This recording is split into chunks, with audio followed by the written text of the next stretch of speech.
नरं चैव नरोत्तमं देवीं सरस्वतीं व्यासं ततो जयमुदीरयेत्। नष्टप्रायेषु अभद्रेषु नित्यं भागवत सेवया भगवती उत्तमश्लोके भक्तिर्भवति नैष्ठिकी। यत्कीर्तनं यदस्मरणं यदीक्षणं यद्वन्दनं यश्रवणं यदर्हणं लोकस्य सद्यो विदुनोति कल्मषं तस्मै सुभद्रास्रवसे नमो नमः। भूतैर्महद्भिर्मा पुरो विभुर्निर्माय शेते यद्मूषपूरुषः भुङ्क्ते गुणान् षोडश षोडशात्मकः सोऽलङ्कृशिष्ट भगवान् वचांसि मे। कृष्णाय वासुदेवाय देवकी नन्दनाय च नन्दगोपकुमाराय गोविन्दाय नमो नमः। मूकं करोति वाचालं पङ्गुं लङ्घायते गिरिं यत्कृपातमहं वन्दे श्रीगुरुं दीनतारणं परमानन्दमाधवं श्रीचैतन्य ईश्वरम्। Hare Krishna. Welcome to Shrimad Bhagavatam class. हम लोग श्रीमद् भागवतम का 5वां स्कंद आज चर्चा करेंगे। ठीक है, कल हमने 5वें स्कंद के प्रथम अध्याय के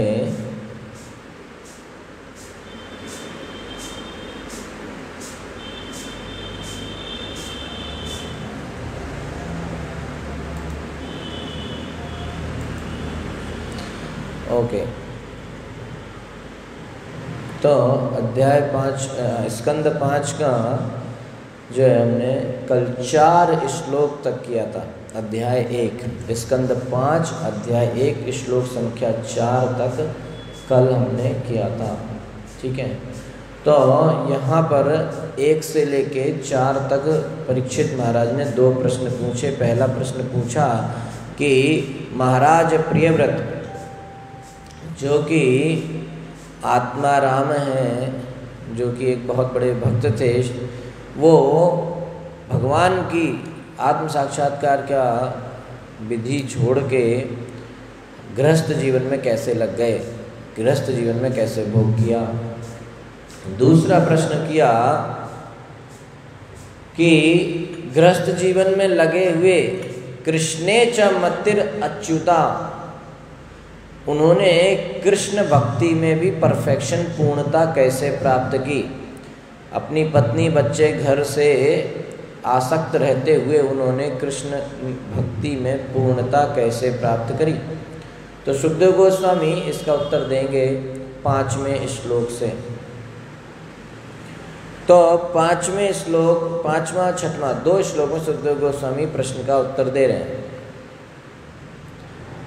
5वें श्लोक में बताएंगे कि बहुत इंपॉर्टेंट बात कि जो व्यवधान है, यानी कि जो विघ्न है भक्ति में, जब व्यक्ति एब्जॉर्ब हो जाता है, उसमें पूरा खो जाता है किसी भी चीज़ में, तो विघ्न फिर बाधा नहीं डालते, विघ्न नहीं रहता है ना।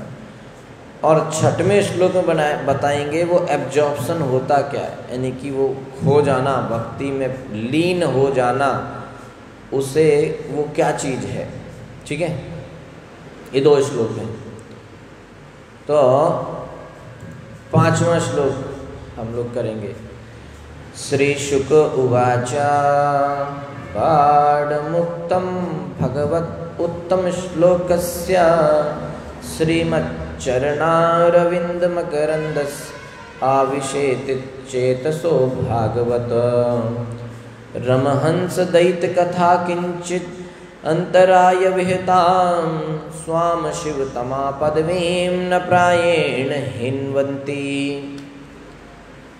श्री शुक उवाचा, श्री सुखदेव गोस्वामी बोले, बाढ़म ठीक, उत्तम आपने जो कहा, भगवता भगवान का, उत्तम श्लोक से जिनकी प्रशंसा उत्तम श्लोक से की जाती है।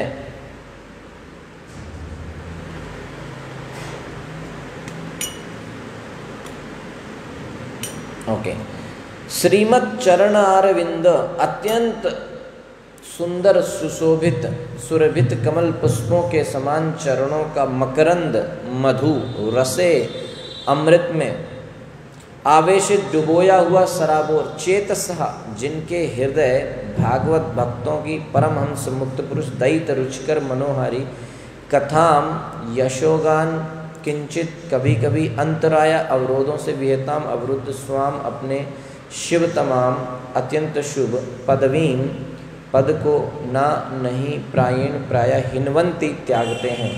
अनुवाद एवं तात्पर्य कृष्ण कृपा श्री मूर्ति अभय चरणारविंद भक्ति वेदांत स्वामी श्रील प्रभुपाद जी द्वारा। श्रील प्रभुपाद की जय।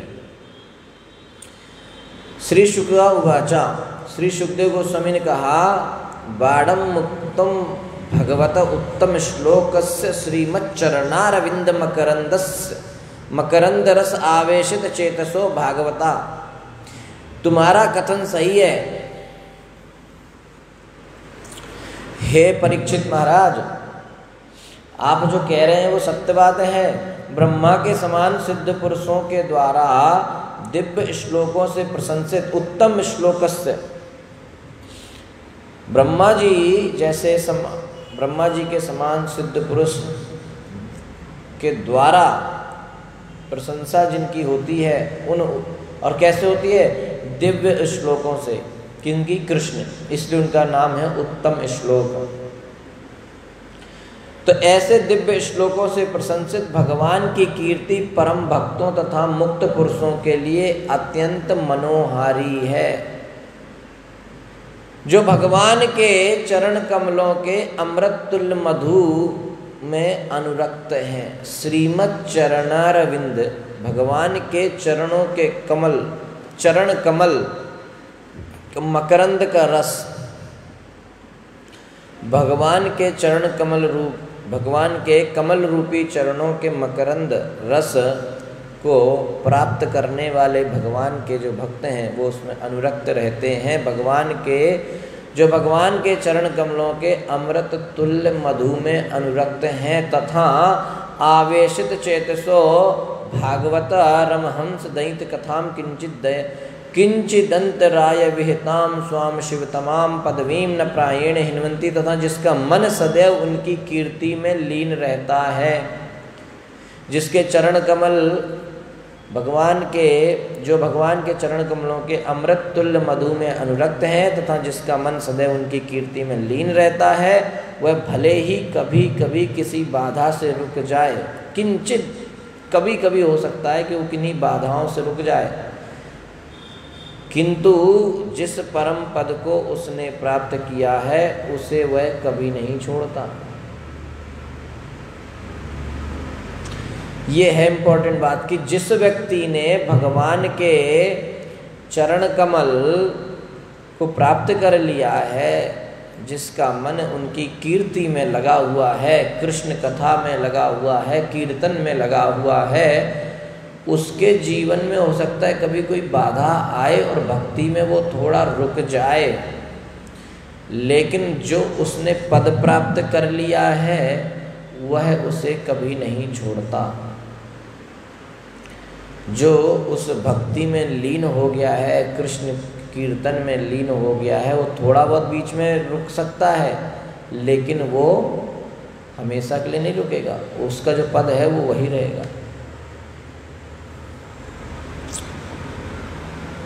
तात्पर्य, श्रील सुखदेव गोस्वामी ने राजा के दोनों कथनों को स्वीकार किया। पहला तो यह है कि जो व्यक्ति कृष्ण भक्ति को प्राप्त है वह पुनः भौतिक जीवन स्वीकार नहीं कर सकता।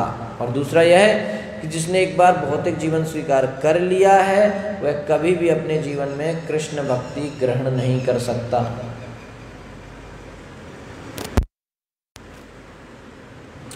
ये दो बातें। पहली बात कि परीक्षित महाराज की दोनों बातें सुखदेव गोस्वामी ने स्वीकार करी। पहली बात थी कि जो व्यक्ति कृष्ण भक्ति को प्राप्त है वो पुनः भौतिक जीवन स्वीकार नहीं कर सकता। जिसका मन कृष्ण में लग गया है वो अब भौतिक जीवन में नहीं जा सकता।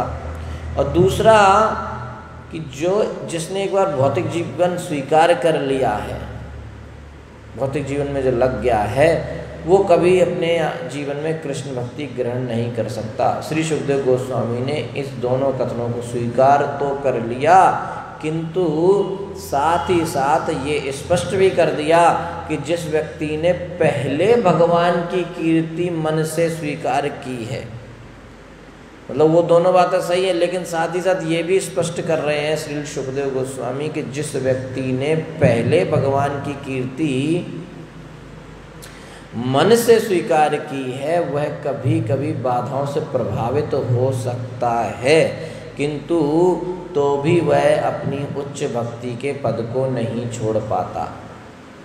ठीक है, वो जिस स्थिति पर पहुंच गया है उससे नीचे नहीं आएगा। श्री विश्वनाथ चक्रवर्ती ठाकुर के अनुसार भक्ति के मार्ग में दो प्रकार की बाधाएं आती हैं। ठीक है, ये समझ लेना चाहिए कि भक्ति में बाधा क्या है। दो तरह की बाधा आती है, आगे बता रहे हैं। तो कल हम एक भक्त से चर्चा कर रहे थे कि वो कह रहे थे कि हमारे जीवन में भक्ति में बहुत बाधा आ गई है, पहले बहुत अच्छे से भक्ति करते थे, अब नहीं कर पा रहे हैं। तो ये यहाँ पे उत्तर आ रहा है क्यों, क्या, कैसे, भक्ति में कौन सी बाधा आ सकती है, समझने वाली बात है। भागवतम एक ऐसी चीज है दिव्य कि हम अभी अपनी समस्या का चर्चा कर रहे हैं और हम भागवतम जब खोलेंगे तो वही पेज खुलेगा जिसमें उत्तर लिखा है हमारी समस्या का। अक्सर ऐसा भक्त लोग मिलते हैं और बताते हैं कि भगवत गीता या भागवतम में जब भी हम खोलते हैं तो उसी पेज पे हमारी समस्या का समाधान मिल जाता है। ये दिव्य है, श्रीमद् भगवत गीता और श्रीमद् भागवतम दिव्य हैं, ये भौतिक चीज नहीं है कोई। तो श्री विश्वनाथ चक्रवर्ती ठाकुर बता रहे हैं कि दो प्रकार की बाधाएं आती हैं। पहली क्या है कि वैष्णव के चरण कमलों पर अपराध करना, जिसे कहते हैं वैष्णव अपराध। श्री चैतन्य महाप्रभु ने अपने भक्तों को वैष्णव अपराध करने से, वैष्णव अपराध से बचने के लिए सतर्क किया है। वैष्णव अपराध से बचिए, और इसकी तुलना कैसे की गई है? पागल हाथी के द्वारा।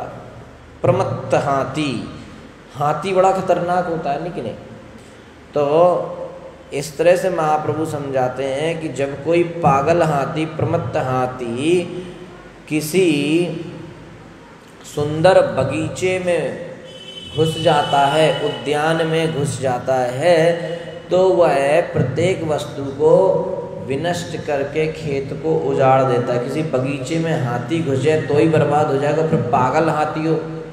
तो जो लताएं लगी हैं, पागल हाथी को कितनी ताकत लगेगी एक लता को उखाड़ के, मरोड़ के नष्ट करने में, कितनी ताकत चाहिए वही पागल हाथी को। हाथी जनरली पावरफुल होता है, लेकिन पागल हाथी बहुत खतरनाक है, बहुत ज़्यादा ताकत है उसके अंदर, कितनी देर लगती है।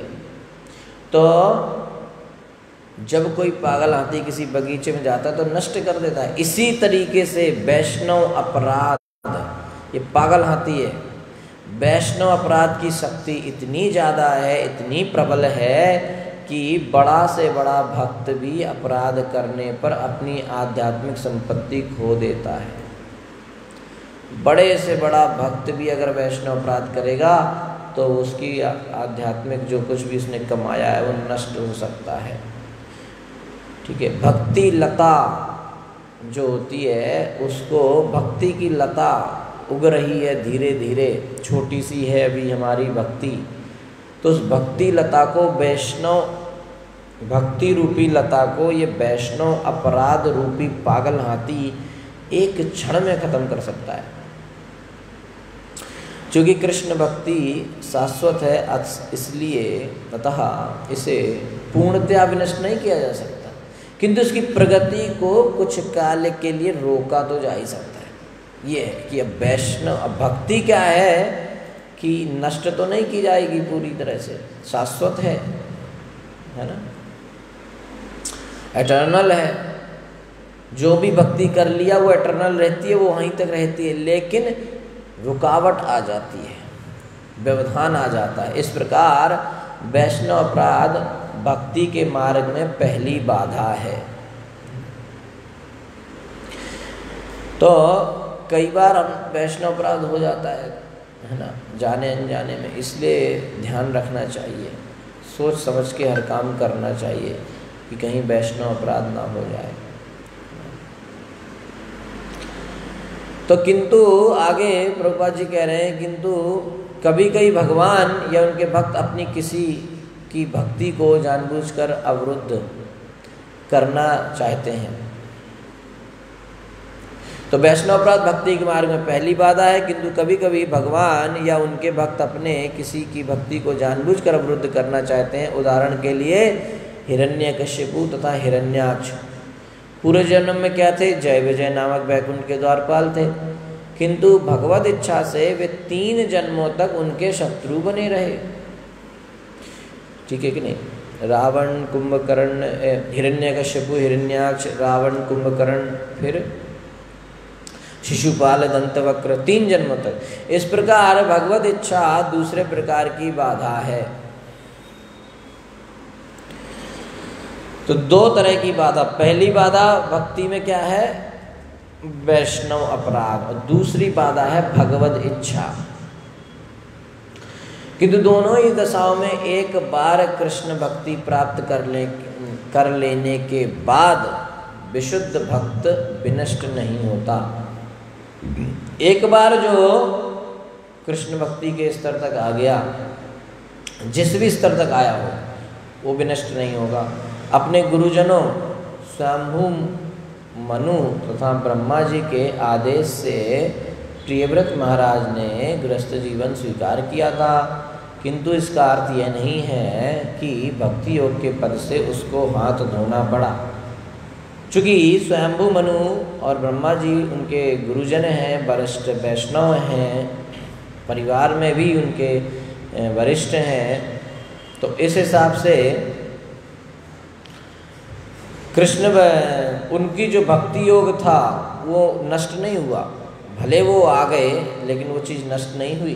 गृहस्थ जीवन उन्होंने अपने गुरुजनों की आज्ञा के आधार पर स्वीकार किया था। कृष्ण भक्ति तो पूर्ण एवं शाश्वत है, अतः किसी भी दशा में वह नष्ट नहीं हो सकती। चूँकि इस जगत में कृष्ण भक्ति के पथ पर अनेक भौतिक बाधाएं आती हैं, अतः कभी कभी अनेक अवरोध प्रकट होते दिख सकते हैं। अनेक अवरोध प्रकट होते दिख सकते हैं। तो भी भगवत गीता में भगवान कहते हैं 9वें अध्याय में 31वें श्लोक में, क्षिप्रम भवति धर्मात्मा शाश्वत शांतिम निगच्छति। भगवान श्री कृष्ण घोषणा कर रहे हैं, कौन्तेया प्रतिजानीहि न मे भक्ता प्रणश्यति। एक बार मेरे चरण कमलों की शरण लेने के बाद मेरे भक्त का कभी विनाश नहीं होता। इस श्लोक में शिवताम शब्द आ रहा है, बड़ा अत्यंत सार्थक शब्द प्रभुपाद जी बता रहे हैं। इसका अर्थ है अत्यंत शुभ। भक्ति का मार्ग इतना शुभ होता है कि भक्त का कभी नाश नहीं हो सकता। श्रीमद् भगवद गीता अध्याय 6 श्लोक संख्या 40 में श्री कृष्ण ने स्वयं इसका वर्णन किया है। पार्थ नैवेह नामुत्र विनाशस्तस्य विद्यते। हे अर्जुन, भक्त का ना तो इस जन्म में ना ही अगले जन्म में विनाश होता है। न इस जन्म में ना अगले जन्म, भक्त का कभी विनाश नहीं होगा। और दूसरी जगह भगवद गीता 43वां श्लोक 6वां अध्याय भगवान श्री कृष्ण ने स्पष्ट बताया है कि ये कैसे होता है। तत्र तम बुद्धि संयोगम लभते पौर्वदेहिकं यत्ते च ततो भूया संसिद्धौ कुरु नंदन। कभी कभी भगवान के आदेश से कोई परम भक्त इस भौतिक जगत में सामान्य मनुष्य की भांति जन्म लेता है। कोई बहुत भगवान का पार्षद, कोई परम भक्त इस भौतिक जगत में सामान्य मनुष्य की भांति जन्म लेता है। ऐसा भक्त पूर्वाभ्यास के कारण अकारण ही भक्ति में संलग्न हो जाता है। पहले से तो अपने आप भक्ति में लग जाता है। अपने चारों ओर की परिस्थितियों के कारण सभी प्रकार की बाधाओं के आने पर भी वह स्वतः अपनी भक्ति में तब तक तत्पर रहता है जब तक कि वह फिर से सिद्ध नहीं हो जाता। लगा रहता है भक्ति में, भले परिस्थितियाँ कैसी भी हों, बाधाएं कैसी भी आए, लेकिन वो अपनी भक्ति में लगा रहता है। प्रभुपाद जी आगे बहुत सुंदर उदाहरण दे रहे हैं। बिल्वमंगल ठाकुर पूर्व जन्म में महान भक्त थे। बिल्वमंगल ठाकुर बड़े महान भक्त हुए। पिछले जन्म में महान भक्त थे, किंतु अगले जन्म में उनका पतन हुआ और वे एक वैश्या के साथ थे। एक वैश्या से बहुत ज़्यादा अनुरक्त थे, किंतु जिस वैश्या के प्रति वे इतने आकृष्ट हुए थे, उसी के वचनों से अचानक उनकी जीवन धारा बदल गई और वे एक महान भक्त बन गए। सिद्ध भक्तों के जीवन में ऐसे अनेक उदाहरण आते हैं जिनसे सिद्ध होता है कि एक बार भगवान के चरण कमलों की शरण ले लेने पर मनुष्य का विनाश नहीं हो सकता। कौन्तेया प्रति जाने ही नमे भक्ता प्रणश्यति। बिल्वमंगल ठाकुर का उदाहरण होता है। बिल्वमंगल ठाकुर वो साउथ में रहते थे और एक वैश्या के साथ बहुत ज़्यादा अनुरक्त थे। इतने ज़्यादा अनुरक्त थे कि हमेशा उसके पास जाते थे, मिलते थे। तो एक बार इनके पिताजी की जब मृत्यु हो गई तो मृत्यु के समय अब इनको पिताजी का दाह संस्कार, अंतिम संस्कार सब करना था, लेकिन वहाँ पर अब लोग आए हुए थे, सब लोग कुछ रो रहे थे, कुछ तो देर हो रही थी। मृत्यु हुई है तो टाइम तो लगेगा थोड़ा बहुत, तो इनको लगा कि लेट हो जाएगा, मुझे उससे मिलने जाना है। उसका नाम था चिंतामणि। तो चिंतामणि से मिलने जाना है, इसलिए ये परेशान हो रहे थे कि पता नहीं कब ये सब कार्यक्रम ख़त्म होगा और कब जो है हम जाएंगे। तो ये फाइनली बोले अरे बहुत टाइम लग रहा है, छोड़ो हम तो जा रहे हैं। तो ये चले गए उसको मिलने और उस दिन बहुत भयंकर बारिश हो रही थी, बहुत तेज तूफान आया हुआ था, नदी में बाढ़ आई हुई थी। नदी के उस तरफ चिंतामणि का घर था। तो ये गए, इतनी बाढ़, बारिश, तूफान, आंधी, सब कुछ इनके ऊपर कोई असर नहीं और ये तो चले जा रहे हैं। नदी में देखा तो बाढ़ आई हुई है, कैसे पार करके जाएंगे, कोई नाव वाला नहीं, कुछ नहीं। तो देखा कि एक लकड़ी का एक कोई भाग, बड़ा सा लकड़ी का एक गट्ठा सा तैर रहा है पानी में। तो इन्होंने उसी को पकड़ के उसी के ऊपर बैठ के और पार करके चले गए। पार करके गए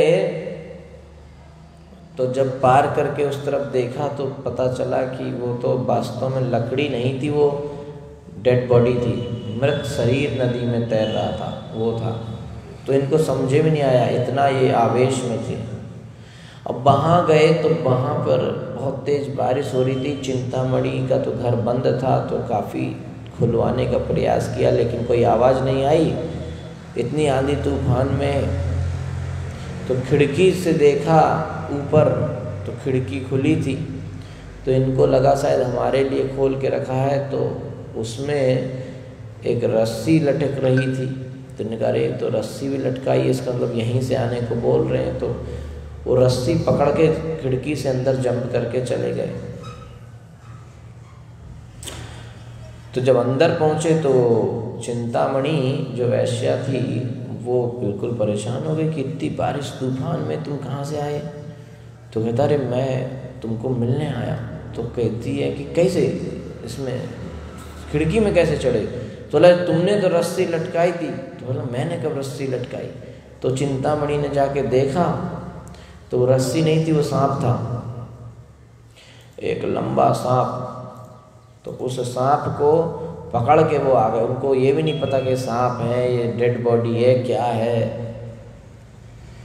लाश के ऊपर, मृत शरीर के ऊपर बैठ के नदी पार कर ली, सांप को पकड़ के घर में घुस गए, उनको इतना भी होश नहीं। तो चिंतामणि कहती है कि तुम तो ये जो मेरा शरीर है, इस शरीर के पीछे इतने पागल हो कि तुमको पता ही नहीं चल रहा है कि डेड बॉडी है कि सांप है कि क्या है। तुम इतना खोए हुए हो मेरे इस शरीर के लिए।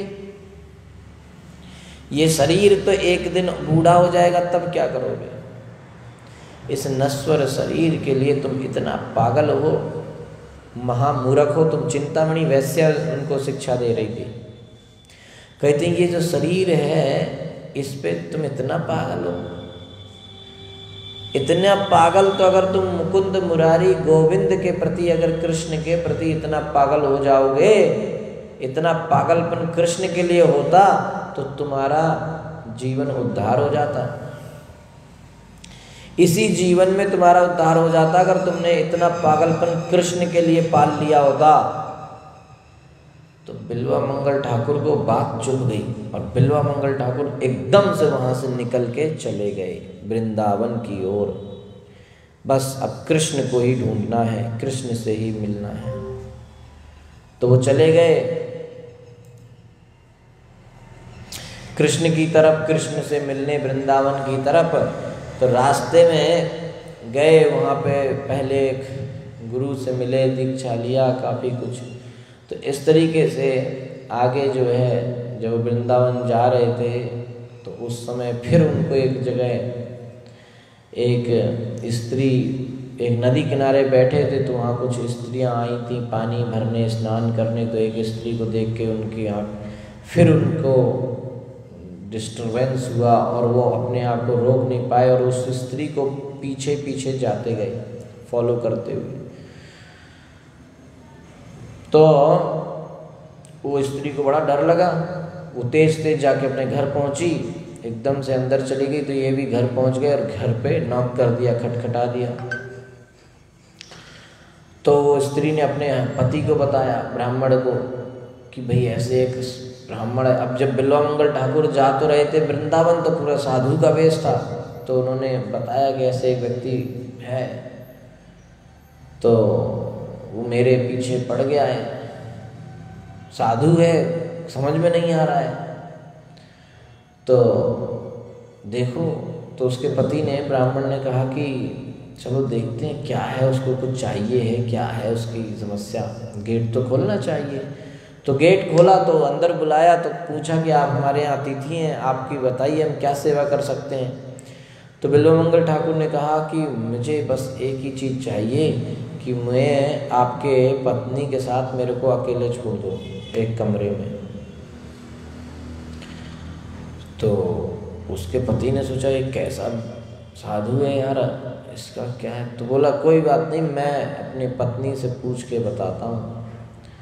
तो उसने अपनी पत्नी को पूछा कि वो तो साधु ऐसा बोल रहा है। तो पत्नी बोली मेरे को तो समझ में नहीं आ रहा, इतनी देर से पीछा कर रहा था और ये सब है ना, अभी घर में भी आ गया है। तो ब्राह्मण बोला जो भी है हमारा अतिथि, तो उसकी इच्छा पूरा होना चाहिए। तो उसकी पत्नी बोली कि जो आप मेरे पति हो, जो आप कहेंगे मैं करने के लिए तैयार हूँ। तो उन्होंने कहा ठीक है। तो उसने उसकी पत्नी को भेज दिया। तो बिल्वा मंगल ठाकुर के पास जब वो गई तो बिल्वा मंगल ठाकुर ने कहा कि मुझे आपका जो ये बालों में पिन जो लगाते हैं ना माताएं, स्त्रियां जो बाल में पिन लगाती हैं लंबी सी, तो बिल्वा मंगल ठाकुर ने कहा कि मुझे ये पिन दे दो, दोनों बालों के जो दो पिन है वो निकाल के मेरे को दे दो। तो उसने दोनों पिन निकाले, उसके पूरे बाल खुल गए और इनको दे दिया दोनों पिन। वो बिल्वा मंगल ठाकुर ने वहीं उस स्त्री के सामने वो दोनों पिन लिए और अपनी आंख में यूं घुसा दिया, दोनों आंख ही फोड़ ली। दोनों आंखें एकदम से उसी बाल, उस स्त्री के बालों का जो पिन था उस पिन से अपनी दोनों आंखें फोड़ डाली। और वो स्त्री एकदम से डर गई, चिल्ला उठी, ये क्या कर लिया। फिर उसका पति आ गया, बोला आपने ये क्या किया। तो बिल्वा मंगल ठाकुर कहते हैं कि इन्हीं आँखों की वजह से मैं कृष्ण से भटक रहा हूँ। ये आँखें मुझे भौतिक सुंदरता दिखा देती हैं और मैं भटक जाता हूँ। अब ये आँखें ही नहीं रहेंगी तो इस भौतिक सुंदरता में मैं फंसूंगा नहीं, मुझे सिर्फ कृष्ण चाहिए। मैं अपने रास्ते से भटक गया हूँ, भटक जाता हूँ ये भौतिक सुंदरता देख के, इसलिए मैंने अपनी आँखें ही फोड़ डाली।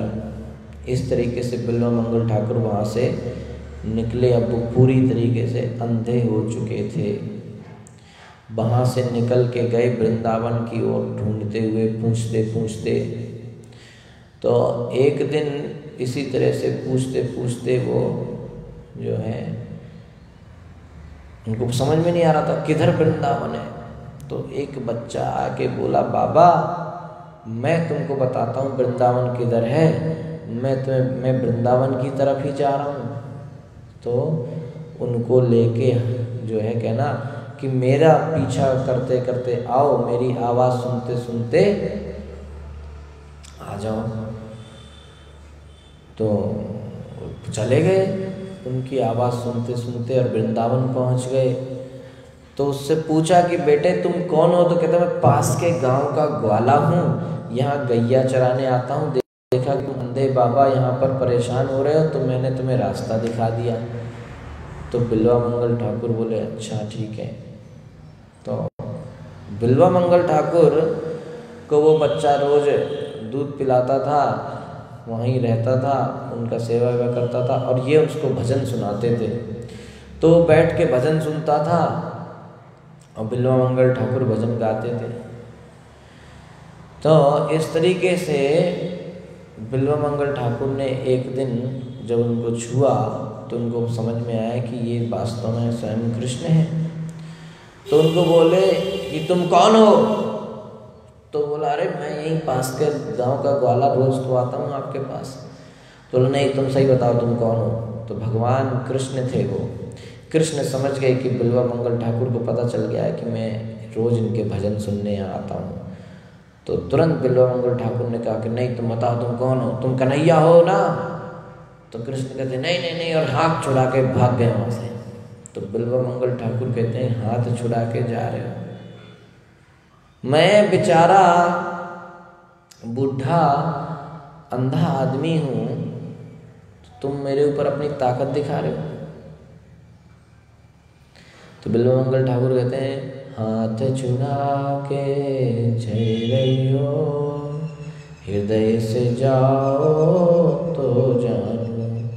कहते हैं कि मैं बूढ़ा आदमी, मेरा हाथ छुड़ा के, अंधा आदमी का हाथ छुड़ा के तुम भाग तो जा रहे हो ठीक है, लेकिन मेरे हृदय से निकल के दिखाओ तो कोई बात है। मतलब बिल्वा मंगल ठाकुर कहते हैं कि मेरे हृदय से निकल के दिखाओ तब तुम्हारी ताकत की बात है। मैंने तुम्हें अपने हृदय के जेल में इस तरह से कैद कर रखा है, कृष्ण को मेरे हृदय में पकड़ के रखा हुआ है, या हृदय से निकल के दिखाओ तो जानूं। तो इस तरीके से भगवान के साक्षात आंखें फोड़ ली, तब भी भगवान का साक्षात दर्शन किया। भगवान के साथ भगवान उनका भजन सुनते थे बैठ के सामने। तो प्रभुपाद जी कह रहे हैं कि उसी वेश्या के वचनों से बिल्वा मंगल ठाकुर का जीवन की धारा बदल गया। ऐसे वो महान वैष्णव थे।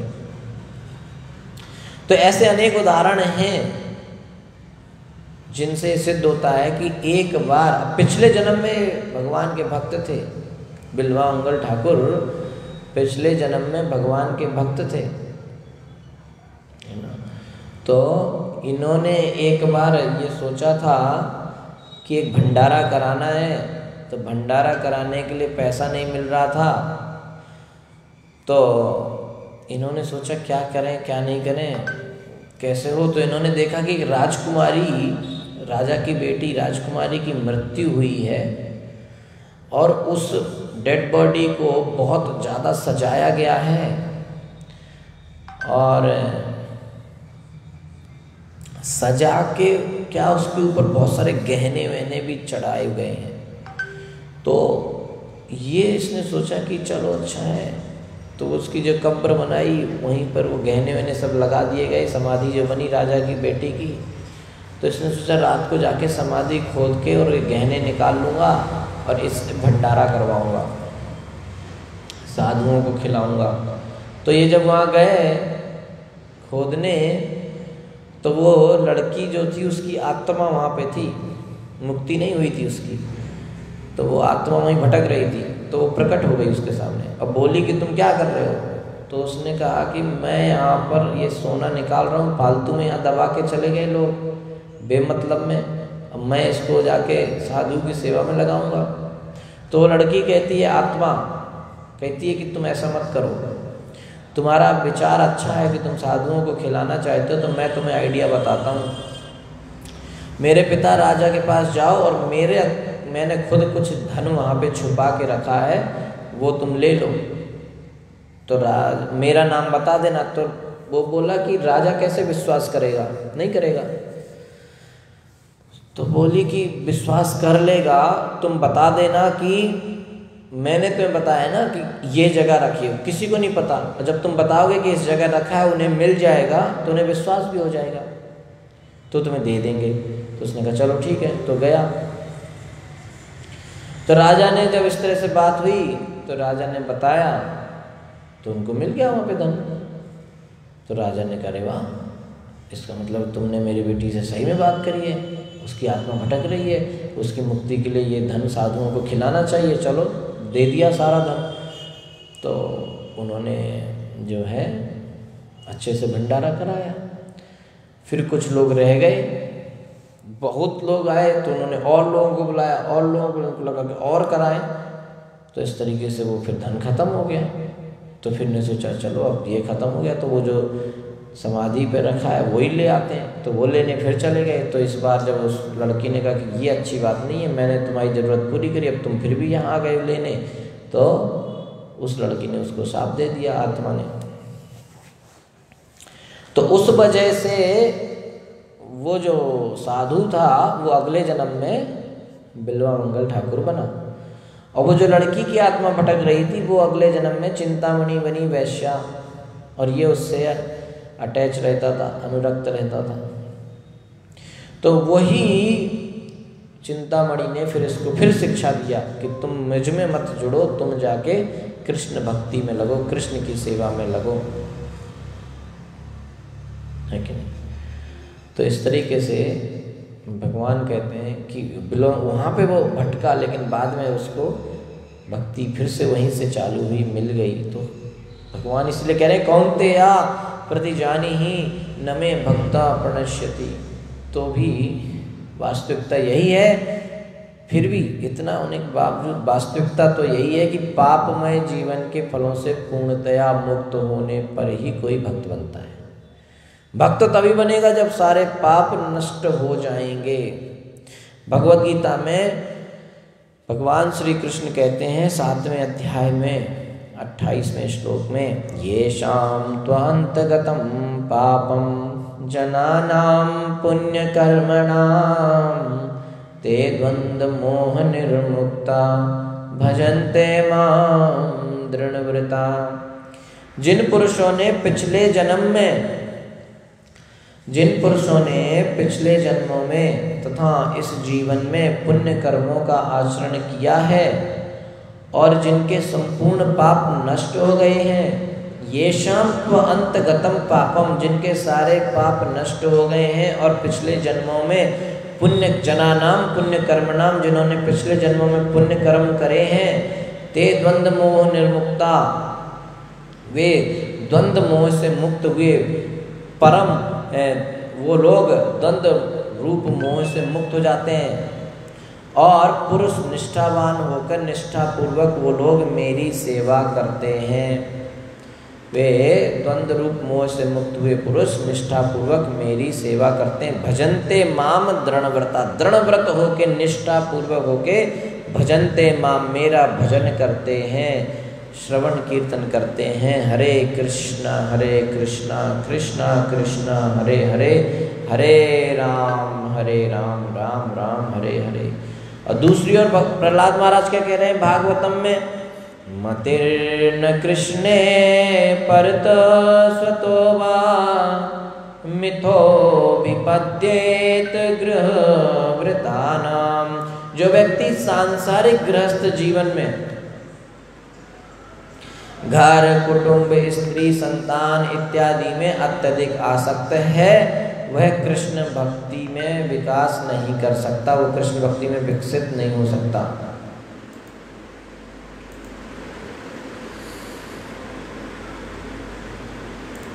ठीक है।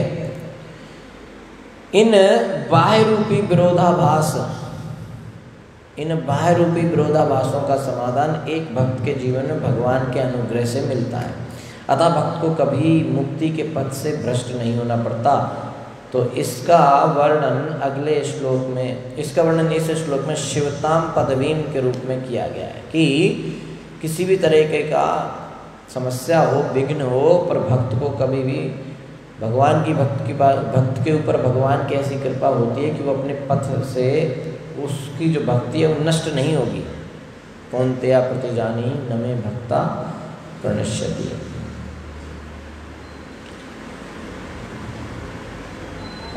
ओके, तो इस तरीके से जो है इस श्लोक में बताया कि सुखदेव गोस्वामी ने बताया कि जो व्यक्ति का मन कृष्ण में पूरी तरह से जो लीन है, दो बात बताई।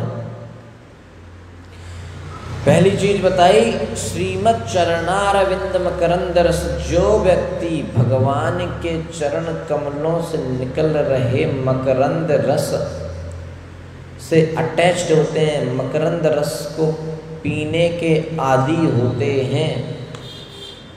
और दूसरे जिनका मन भगवान की कथा सुनने में लीन होता है, भगवान का गुणगान सुनने में लीन होता है,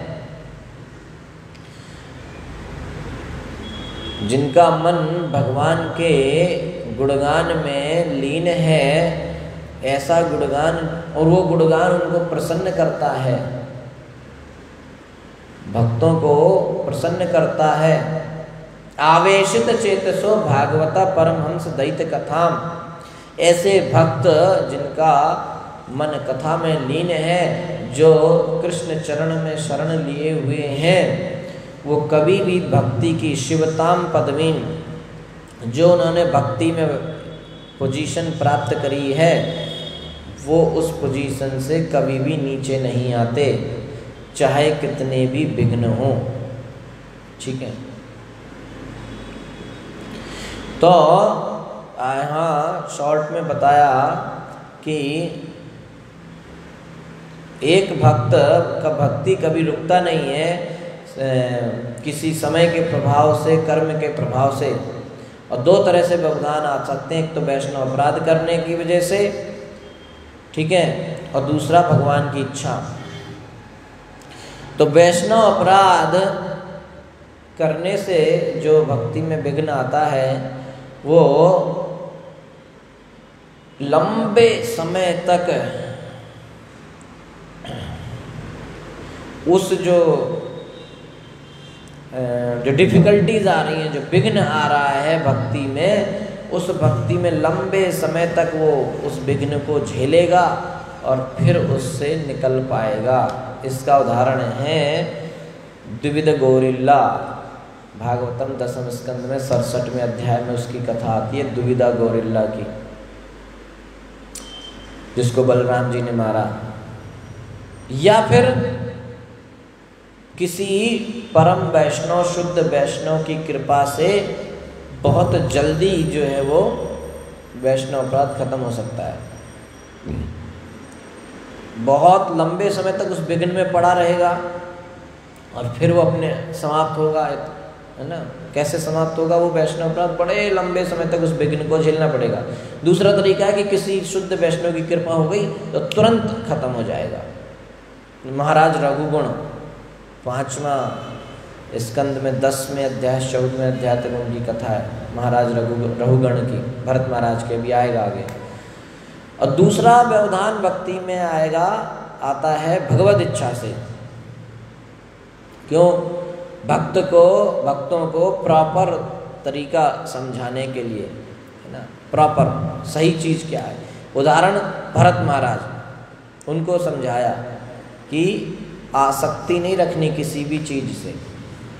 दूसरा उदाहरण प्रियव्रत महाराज, यहाँ भगवत इच्छा से वो आए हैं प्रियव्रत महाराज, उसमें क्या सिखाया कि जो अथॉरिटी, वरिष्ठ लोग, सीनियर लोग जो बोले वो मानना चाहिए, वरिष्ठ भक्त जो बोले वो मानना चाहिए, है कि नहीं। और दूसरा यहाँ पे वर्णन है दूसरा कि भगवत इच्छा से पहले, तो भगवत इच्छा से पहली बात, भगवत इच्छा से विघ्न क्यों आता है कि भक्तों को सही चीज़ सिखाने के लिए। भरत महाराज का उदाहरण है, प्रियव्रत महाराज का उदाहरण। दूसरा चीज है भगवान का, भक्तों का प्रेम कृष्ण के प्रति बढ़ाने के लिए, कृष्ण के प्रति भगवान का भक्तों का प्रेम कृष्ण के प्रति और बढ़ जाए, इसलिए वो विघ्न डाल देते हैं कि और बढ़ जाए। तो उसका उदाहरण है जय विजय। ठीक है, तो इस तरीके से यहाँ इस श्लोक की व्याख्या की गई है। छठवां श्लोक कि छठवें श्लोक में बताया जाएगा कि भक्ति में लीन होना क्या है ना, तो उसको हम कल करेंगे। ठीक है, छठवें श्लोक को। Hare Krishna. Thank you so much. Srila Prabhupada की जय, ग्रंथराज श्रीमद् भागवतम की जय, अनंत कोटि वैष्णव की जय।